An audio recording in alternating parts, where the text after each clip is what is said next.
Fala, galerinha do Alfa com Saúde, tudo bem com vocês?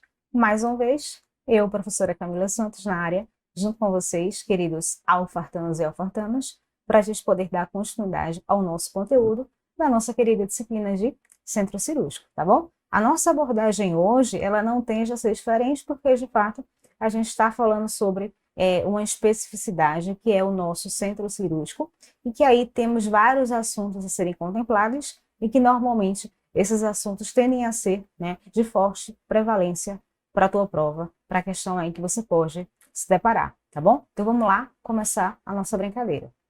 Pessoal, vejam só, o assunto de hoje que a gente vai falar, ele vai estar envolvendo porte e risco cirúrgico, certo? Na nossa primeira aula, nós realizamos uma pequena pincelada, né, sobre esse assunto em específico, só que aqui nessa aula a gente vai poder conhecer e identificar algumas particularidades sobre esse assunto. Volta aqui para a tela mais uma vez para a gente poder conversar. Pessoal, quando eu falo, né, sobre o caráter em que envolve o paciente e quando ele é submetido a um procedimento, a gente tem que reconhecer que aquele paciente, já por ele passar por um procedimento cirúrgico, isso vai envolver um risco, tudo bem? E esse risco, por menor que ele seja, por mínimo que ele seja, ele tende a ser denominado como risco. Então, isso não afasta a nomenclatura, isso não afasta a denominação de risco cirúrgico, por mais que seja uma pequena cirurgia a ser realizada. Então, quando a gente falar sobre porte cirúrgico, isso também vai estar, né, envolvido, né, com o contexto do potencial de risco cardiovascular, certo? Então, esse porte da cirurgia vai envolver principalmente a quantidade de perdas de sangue do paciente, né? Tudo vai depender do porte da cirurgia, qual o compartimento que tende, né, a ser utilizado como medida de intervenção pelos profissionais, tudo bem? Então vamos lá para a primeira coisa que a gente vai conversar aqui um pouquinho.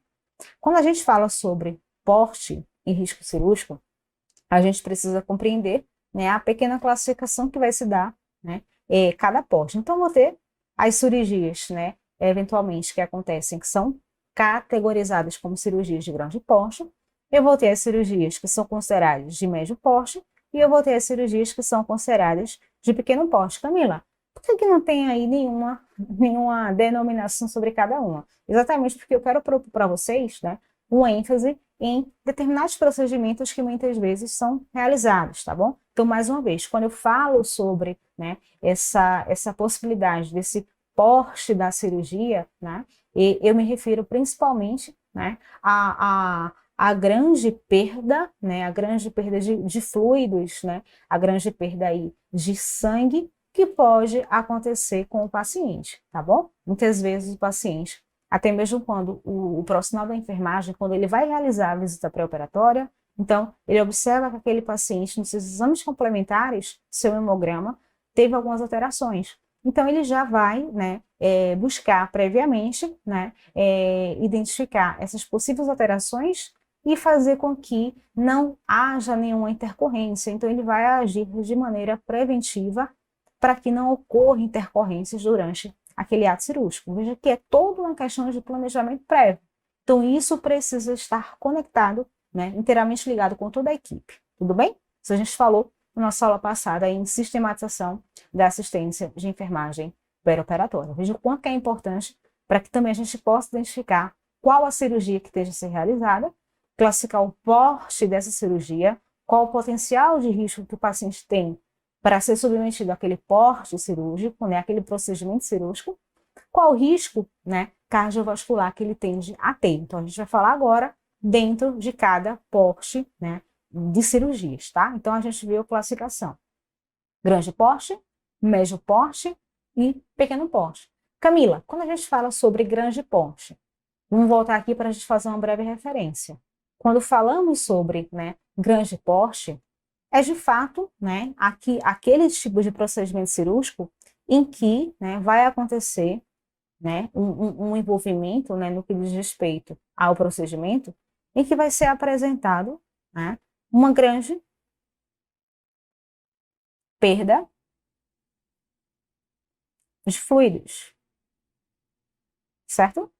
Então, normalmente, a equipe, ela já tem, né, um respaldo, ela já vai se preparar no que diz respeito, né, à infusão, né, de algumas drogas, né, para que haja aquele equilíbrio hemodinâmico, ou também aí, de fato, a utilização de outros recursos para que haja essa manutenção, tá bom? Para que não ocorra nenhuma intercorrência durante o ato cirúrgico. Então, além dos fluidos em geral, né, a gente também faz referência com o próprio sangue. Fluidos e sangue. Então, regiões que são extremamente vascularizadas e que naturalmente vão passar, né, por esse processo, a gente considera, né, essa cirurgia de grande porte, tá bom? Mas, Camila, a gente pode dar aqui um exemplo específico, né, em relação a essa perda, né, a essa perda de grandes fluidos, né, essa probabilidade. A gente tem aqui como exemplo, né, de repente, uma cirurgia em que vai, né, temos aqui o aneurisma, certo? É um paciente que ele tem um aneurisma e aí vai ser realizado o procedimento cirúrgico para que de fato seja corrigido, tá bom? Então, trata-se de uma cirurgia de grande porte. Camila, e médio porte? Médio porte, moçada, é quando você observa que existe, né, uma média, né? Aqui já é uma grande possibilidade, aqui você percebe que é uma média possibilidade, mas também é uma perda de fluidos e sangue, né? É considerável, de fato, quando comparada ao contexto da cirurgia em si, né? Então, temos aqui a média perda de fluidos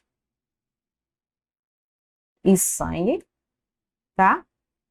Média perda de sangue e fluidos. Agora, lembrando que isso aqui é uma possibilidade, certo? Pode ser que aconteça, pode ser que não aconteça, tá? Mas, normalmente, a gente trabalha com o aspecto de previsões. Então, a gente precisa se precaver diante de algumas situações que podem ocorrer, tá bom? Então, aqui um exemplo que a gente pode citar é uma cirurgia, né, ortopédica, certo? A cirurgia ortopédica, ela se enquadra aqui nesse porte que a gente considera como médio porte, tá bom? Aí, quando a gente fala sobre uma cirurgia de pequeno porte, a gente já começa aqui a perceber que trata-se de uma cirurgia na qual a gente vai identificar uma pequena perda de fluidos. A gente percebe uma pequena perda de fluidos, assim como também de sangue, moçada. Tudo bem? Então, são consequências de fato que, né, vão acontecer devido àquela própria região. Tudo vai depender do próprio compartimento. Olhem para cá. Tudo vai depender do compartimento que tende, né, a ser levado em consideração pela própria intervenção, tá? Do ato cirúrgico. Então, muitas vezes, aquela região, ela é uma região extremamente vascularizada, então, a probabilidade, né, de um potencial de perda volêmica, ela é alta, ela é média, ela é pequena. Tudo vai depender do compartimento, tá bom? E aí, continuando, né, o que a gente tem aqui como mais alguma informação relevante. Percebam que cada procedimento, né, ele tende a variar, né, de acordo com a própria condição de risco do paciente, né, o próprio compartimento que tende a ser, né, utilizado para a intervenção. Então, essa duração dessa cirurgia, ela pode variar, tá? Então, temos aqui, ó, essa classificação de acordo com o porte 1, né? Temos aqui o porte 1, normalmente, ela vai ter uma duração máxima de até 2 horas, certo? Então, percebam que tem um tempo máximo para que haja todo esse processo em que se dá, né, a cirurgia como um todo. Temos aqui já o porte 2, né? Então, à medida que esses portes eles se diferenciam, essa duração ela já vai aumentando. Então, já temos aqui um espaço entre 2 a 4 horas de duração, tá bom? Posteriormente, a gente vai observar aqui o porte 3, vai ter uma duração média aí de 4 a 6 horas, certo? Então, perceba aí que a própria complexidade que se dá, né? Dependendo do compartimento, né? Como eu falei para vocês anteriormente, isso vai influenciar nessa durabilidade, tá bom? Porte 4, já vocês percebem aí que a duração ela vai estar acima de 6 horas. Então, vem aqui para a tela para a gente poder conversar sobre isso. Então, mais uma vez, dependendo da própria complexidade, né, das dificuldades que o próprio profissional cirurgião ele tende a encontrar, né, para resolver aquele problema, para reparar, né, para ter como caráter resolutivo, né, às vezes é uma cirurgia que ela tem uma função, né, que ela é de fato de curativa, né, a gente percebe que muitas vezes a localização, né, ela não atende muitas vezes aos fatores que vão facilitar para que aquela cirurgia ela tenha um tempo menor, uma durabilidade maior. Mas existem cirurgias que vão ter, de fato, uma complexidade, todo um cuidado, todo um manejo, então a duração ela tende a estender-se. Então aí a gente pode observar que existem muitas cirurgias que elas tendem a ter uma durabilidade a mais de 12 horas, tá? A gente muitas vezes pode identificar cirurgias aí que envolvem, né, a própria região cerebral, né, onde a gente percebe que existem muitas particularidades que vão estar envolvendo, né? Então, é uma cirurgia de alta complexidade, tudo bem?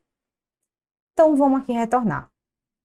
Moçada, isso aqui que eu estou mostrando aqui para vocês faz parte de uma classificação do risco cirúrgico, né? Então, de acordo com essa, né, Sociedade Americana de Anestesiologistas, vocês vão perceber que vão existir, né, algumas classificações de acordo, né, com a cirurgia que o paciente ele vai realizar, certo? Então, nada mais é, né, que uma implementação, né, de um algoritmo. Isso aqui trata-se de um algoritmo, certo? Utilizado por essa sociedade de anestesiologistas, né? E aí, basicamente, vai sugerir, né, a própria avaliação do risco cirúrgico do paciente, certo? Então, aqui o que é que basicamente é colocado para a gente observar. Então, considerando o risco para o paciente e também tendo uma análise, né, se baseando na própria condição clínica, né, no qual ele se encontra antes do procedimento cirúrgico, e também da própria natureza do procedimento cirúrgico, por que ele está realizando aquela cirurgia, né? Então, qual o motivo dele estar realizando aquele procedimento cirúrgico? Assim como também outros contextos são analisados, até mesmo quando a gente fala sobre mortalidade, tá? Quando a gente envolve a mortalidade, existe aí um potencial de risco. Então, esse paciente ele pode vir a óbito durante aquele procedimento. Então, esse algoritmo ele vai poder identificar o risco cirúrgico, né, para uma potencial eventualidade, tá bom? Isso é muito importante. A gente percebe, né, que essa classificação, nessas categorias aqui implementadas, você identifica basicamente que isso vai diferenciar, né? Isso trouxe para vocês junto com a própria categorização dos algoritmos. Então, eles vão ser classificados como asa 1, asa 2, asa 3, asa 4 e asa 5. Então, essa é a classificação submetida aí dentro do risco cirúrgico. Então, percebam que, na realidade, né, aqui tem uma condição, né, eventualmente normal de vida do paciente, ele não tem nenhum tipo de alteração química, fisiológica, ou outras, né, categorias relacionadas, mas vamos ver aqui, ó, em outra modalidade. Trouxe aqui também para vocês. Só que aqui está na linguagem em português. Então, temos aqui o ASA 1. O ASA 1 ele refere basicamente a uma classificação onde o paciente ele não apresenta nenhum tipo de distúrbio fisiológico, então você não identifica, né, nenhum tipo de alteração no aspecto, né, da condição paciente, né, nenhuma alteração bioquímica que leve, né, a uma condição de risco ou psiquiátrico, tá bom? Temos aqui o ASA 2, a gente classifica aí basicamente como um risco, né, que eu considero como leve a moderado, né? O paciente aí, ele apresenta um distúrbio fisiológico, só que esse distúrbio a gente considera que é um distúrbio controlado, certo? E aí não apresenta um comprometimento da atividade normal, né? E essa própria condição, ela pode afetar, né, ou não a cirurgia ou o procedimento anestésico, tá bom? Pode vir a acontecer. Temos aqui o ASA 3. Esse ASA 3, a gente já considera que trata-se de um distúrbio sistêmico importante. Muitas vezes aquele paciente ele tem algum problema relacionado, né, a um distúrbio de coagulação, né, e aí que muitas vezes é um distúrbio de difícil controle, tá? E aí, esse distúrbio, ele apresenta um comprometimento na atividade normal e que aí vai ter um impacto aí acentuado sobre a anestesia e o procedimento cirúrgico, tá bom? E temos aí o ASA 4, né, e o ASA 5. Você percebe que o ASA 4 vai existir uma desordem sistêmica grave, né, uma desordem sistêmica severa, e a gente percebe que é potencialmente letal. Então, quanto mais, né, existe, né, um aumento dessa numeração do ASA, né, então a gente percebe que existe um maior caráter de mortalidade do paciente. Então, aumenta o risco aí de mortalidade desse paciente no momento da intervenção, tá bom? E aí tem um grande impacto, muitas vezes com a própria anestesia ou pela cirurgia em si, certo? E aí, para concluirmos, temos o ASA 5, né? Ele é categorizado como uma classificação moribunda, é que, de fato, a própria cirurgia ela é a única esperança para salvar a vida do paciente. Então, vim para cá para a gente conversar sobre esse ASA 5. Na realidade, é aquela cirurgia que a gente considera tudo ou nada. Ou o paciente, de fato, né, ele vai obter a cura, certo? Ou a gente considera que esse paciente vai vir a óbito, tá bom? Então, a gente percebe que o ASA 5, quando ele é classificado, o paciente tem um potencial risco aí para vir a óbito, tá bom? Tranquilo?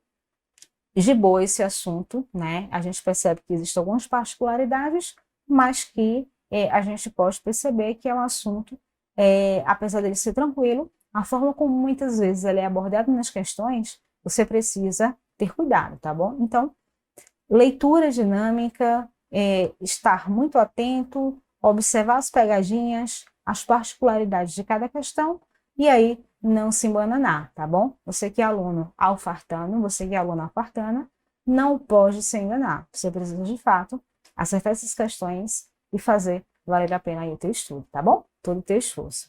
Encontro com vocês na próxima aula e até mais.